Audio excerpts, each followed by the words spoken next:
तो ये जो बावड़ी मिली है इसकी तो खुदाई चल रही, लेकिन पृथ्वी चौहान की बावड़ी का भी अस्तित्व संभल में है। जरा तस्वीर आपको दिखाते हैं। सबसे पहले रिपब्लिक भारत ये तस्वीरें आपको दिखा रहा है और ये पृथ्वीराज चौहान की बावड़ी कही जाती है। एक्सक्लूसिवली हम आपको दिखा रहे हैं अंदर की ये तस्वीरें। आप देखिए, इसको लेकर भी जानकारी मिली है और हमारे सहयोगी वहां पहुंचे। जतिन ने पूरी रिपोर्ट तैयार की है इस पर, देखिए जरा रिपोर्ट। इस पेड़ के नीचे ये बावड़ी है और इस बावड़ी में जाने का रास्ता आप देखेंगे तो ये रास्ता है। देखिए, ये मोटी मोटी दीवारें और इन दीवारों के नीच में ये छोटी सी एक जगह बनी हुई है और जब हम इसके अंदर जाते हैं तो बावड़ी है और बताया जाता है कि पृथ्वीराज चौहान जो कि संभल के राजा थे, उनकी राजधानी संभल थी और जब वो यहाँ पर थे तो उनकी सेना इसी तरीके से बावड़ी में रुका करती थी। जब हम अंदर दाखिल हो रहे हैं तो तकरीबन बताया जा रहा है कि 16 मंजिला ये बावड़ी है और अब ये खंडर नुमा हो चुकी है और यही कहीं ना कहीं संभल की सभ्यता है, संभल का इतिहास इन्हीं जो बावड़ी है उनसे जुड़ा हुआ है। ये जगह है, नीचे बताया जाता है कि तकरीबन 16 माले नीचे हैं। अगर मान लीजिए मैं पहले मंजिल पे खड़ा हूं तो इसके नीचे 15 और मंजिलें हैं और आप तस्वीरें देखेंगे कि हर जगह आपको इसी तरीके से कमरों के बाहर दरवाजे और दरवाजों में रहती थी पृथ्वीराज चौहान की सेना। बावड़ी के अंदर की तो देखिए, बावड़ी के अंदर हमारे सहयोगी पहुंचे जिन्होंने ये जानकारी दी कि कैसे इस बावड़ी की भी स्थिति खराब है और जीर्णोद्धार की यहाँ जरूरत है। तो ऐसे सनातन के कई सबूत हैं जो संभल में मिल रहे हैं। जो नैमिषारण्य के पास एक कूप भी मिला, उसको लेकर भी खुलासा हुआ है। ऐसे में सरकार यहाँ सोच रही है कि तीर्थ स्थल के तौर पर इसे विकसित किया जाए। लेकिन उत्तर प्रदेश सरकार की क्योंकि हम बात करें, अगली खबर उसी से जुड़ी हुई है। कैसे आतंक पर प्रहार यूपी पुलिस की तरफ से किया गया है, वो जानकारी आपके सामने रख रहे हैं।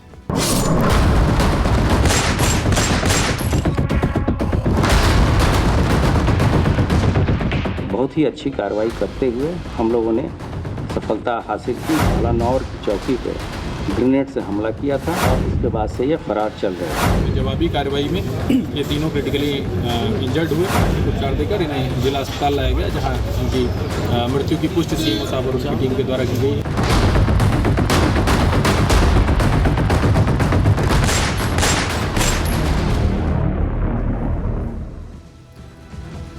सीएम योगी कैसे अपराध को लेकर जीरो टॉलरेंस की नीति रखते हैं ये सभी को पता है, लेकिन शायद पंजाब के इन बदमाशों को, इन आतंकियों को यह पता नहीं था और इन्होंने पंजाब में एक घटना को अंजाम देने के बाद छिपने के लिए उत्तर प्रदेश को चुना और यही उन्होंने बहुत बड़ी गलती कर दी। क्योंकि उत्तर प्रदेश पुलिस को जैसे ही टिप मिली कि ये आतंकी उत्तर प्रदेश में छिपे हुए, इनको चुन चुन कर इनका हिसाब किया गया है। कैसे ये एक्शन हुआ है चलिए आपको सबसे पहले बताने जा रहे हैं, क्योंकि ये आतंकी हैं जो जुड़े हुए थे खालिस्तान फ्रंट से और उनको पकड़ा गया है। ये तस्वीर देखिए, खालिस्तानी आतंकियों को ढेर किया गया है और ये एक्शन लिया गया है पीलीभीत में। उत्तर प्रदेश के पीलीभीत में बताया जा रहा है कि टिप मिली कि ये वहां छिपे हुए थे और ऐसे में इन्हें पकड़ा गया है।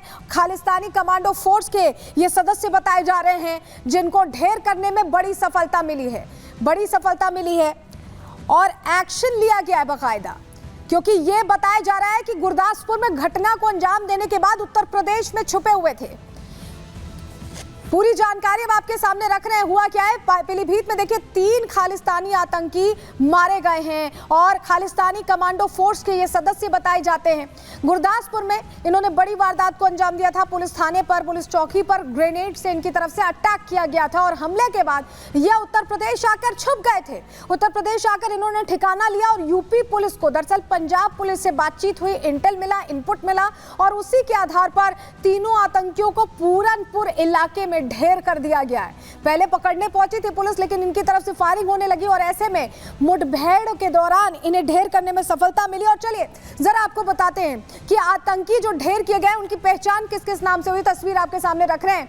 जसप्रीत सिंह उर्फ प्रताप सिंह को ढेर किया गया है, गुरविंदर सिंह और वीरेंद्र सिंह उर्फ रवि, इन तीनों का नाम गुरदासपुर थाने में चौकी पर जो अटैक हुआ था, ग्रेनेड अटैक, उसमें सामने आया था और उसके बाद इन्होंने उत्तर प्रदेश में छुपने का रास्ता अख्तियार किया। इन्हें लगा कि अब बच जाएंगे, लेकिन जब पंजाब पुलिस ने इंटेल दे दिया उसके बाद कार्रवाई हुई और इन्हें पकड़ने गई थी पुलिस, लेकिन इनकी तरफ से फायरिंग होने के बाद मुठभेड़ हुई है और एनकाउंटर में इन्हें ढेर कर दिया गया। और हमारे साथ हमारे सहयोगी अकील सीधे जुड़ रहे हैं, जरा उनका रुख करेंगे। अकील, आप उस जगह मौजूद है, मुझे बताया जा रहा है जहां पर यह एनकाउंटर हुआ है, जरा बताइए पूरा सीन रिक्रिएट करके कि कैसे इनके बारे में टिप मिला और कैसे कार्रवाई करने पुलिस पहुंची थी। बिल्कुल, अगर देखें तो ये हमारे सिक्योरिटी फोर्सेस के लिए एक बहुत बड़ी कामयाबी है, क्योंकि पीलीभीत का जो पुरनपुर का इलाका है, उस इलाके के जगह पे ये लोग छिपे हुए थे। यहाँ देख सकते हैं, मैं अपने विजय से रिक्वेस्ट करूंगा कि मेरे बाएं तरफ जो इलाका है ये पूरा का पूरा नहर है, तो इस तरफ उन बदमाशों को भागकर जाने का कोई रास्ता नहीं था, और जब पुलिस ने उनको पीछा किया तो वो इस रास्ते से सीधे आगे की तरफ भागते हुए चले आए और पुलिस पे जो है वो लगातार फायरिंग कर रहे थे। और यहाँ पर इस वक्त देख सकते हैं ये पुलिस की वैन थी, उस पे जब उन लोगों ने फायरिंग की तो पुलिस की गाड़ी के जो सामने का शीशा है वो देखिए आप किस तरीके से टूटा हुआ है। और मैं जहां आगे की तरफ जरा मूव करूंगा आपको दिखाऊंगा वो जो एक्चुअल इनकाउंटर का स्पॉट है, वहां आप देखें तो ये जो सामने से जो सड़क आ रही है ये मधोर टांडा का एरिया, और जो मेरे पीछे इस तरफ सड़क है वो जो है वो पुरनपुर का एरिया है। तो दोनों तरफ से पंजाब पुलिस और यूपी पुलिस की ज्वाइंट ऑपरेशन में दोनों तरफ से पुलिस ने उन्हें घेर लिया, और जब उन्हें कोई रास्ता नहीं मिला तो वो इस रास्ते से, ये एक पैसेज है, इस रास्ते से वो खेतों के द्वार से और मेड़ की तरफ से वो भागने की कोशिश कर रहे थे। यहां पे आप देख सकते हैं ये जो व्हाइट सर्कल पोजीशन है ये इंसर्कल किया है पुलिस ने, क्योंकि उस दौरान यहां पर वो लगातार AK-47 से उनके पास से जरा बताते हुए मुझे ये भी बताइएगा, पीलीभीत से नेपाल बॉर्डर कितनी दूर है? क्या ये पीलीभीत से नेपाल भागने की फिराक में थे? जरा ये भी बताइए।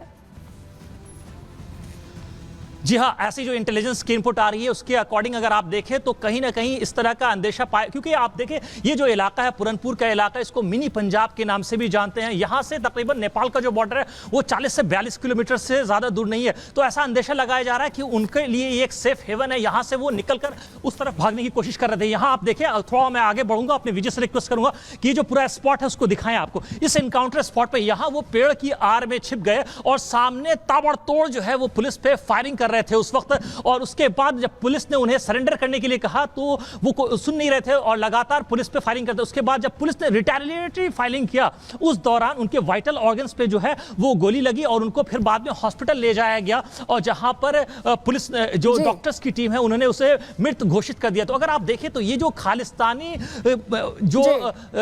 जिंदाबाद फोर्स KZF की जो ऑर्गेनाइजेशन है वो बिल्कुल अखिल, बड़ी सफलता है ये। बहुत शुक्रिया आपका जुड़ने के लिए। तो हमारे सहयोगी सीधे स्पॉट से जुड़े हुए थे जहां ये पूरी घटना हुई है। अविनाश पांडे, ACP पीलीभीत, जिनके निर्देशन में पूरा ऑपरेशन एग्जीक्यूट किया गया, वो क्या कह रहे हैं इस पर, सुनिए सर। थाना पुरनपुर की और गुरदासपुर पुलिस की टीम थी, इनके द्वारा उनका पीछा किया गया। तो घेरा देखकर इनको जब ललकारा गया तो इनके द्वारा फायरिंग की गई।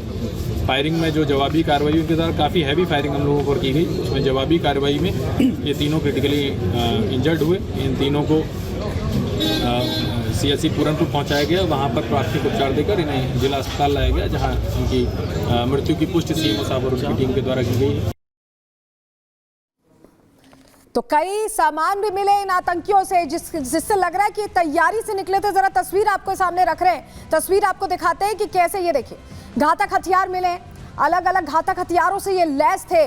जो बता रहे हैं राइफल्स आपको दिख रही हैं, पिस्टल्स आपको दिख रही हैं, करीब 100 कारतूस इनके पास से बरामद की गई है। यानी पूरी तैयारी से आए थे, राइफल, पिस्टल और कारतूस लेकर निकले हुए थे।